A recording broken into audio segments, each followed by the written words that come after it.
नमस्कार, मी पद्मावती। आज मी तुम्हाला वरीचा भात दाखवित आहे। तर त्याचं साहित्य बघूया। इथे मी 2.5 वाटी वरीचे तांदूळ स्वच्छ पाण्याने धुवून घेतलेले आहेत। आता कृतीला सुरुवात करूया आपण। इथे एका टोपामध्ये 5 वाटी पाणी घेऊन तापत ठेवलेलं आहे गॅसवर मी। आता या पाण्याला उकळी आली की आपण बघूया। पाण्याला उकळी आली की मग ह्याच्यात आपण वरीचे तांदूळ घालणार आहोत। त्या पाण्याला उकळी येऊ देऊया। तर आता पाण्याला उकळी आलेली आहे। आता मी ह्याच्यात वरीचे तांदूळ घालणार आहे। 2.5 वाटी असेल तर 5 वाटी पाणी घ्यायचं आपण आणि ते उकळून घ्यायचं पाणी।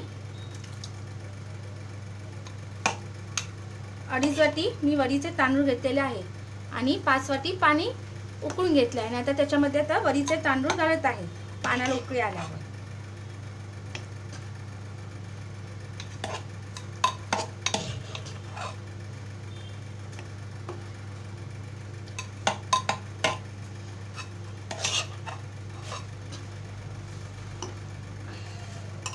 आता आपण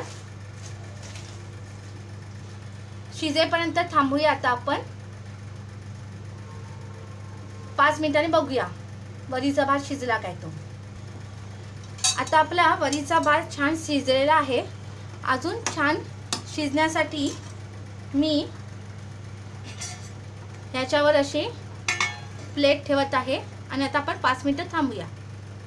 5 मिनिटं झालेली आहेत। आता आपण प्लेट काढून बघणार आहोत भात छान मुरला आहे काय तो।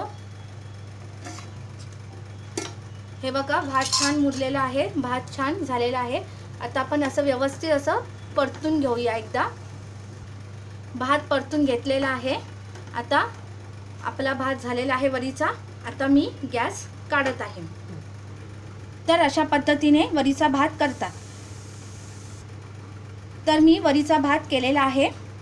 कोकणामध्ये अशाच पद्धतीने वरीचा भात एकादशी दिवशी करतात, म्हणजेच आषाढी एकादशी, कार्तिक एकादशी दिवशी करतात। तर तुम्हाला माझा व्हिडिओ आवडला असेल तर लाईक करा। धन्यवाद।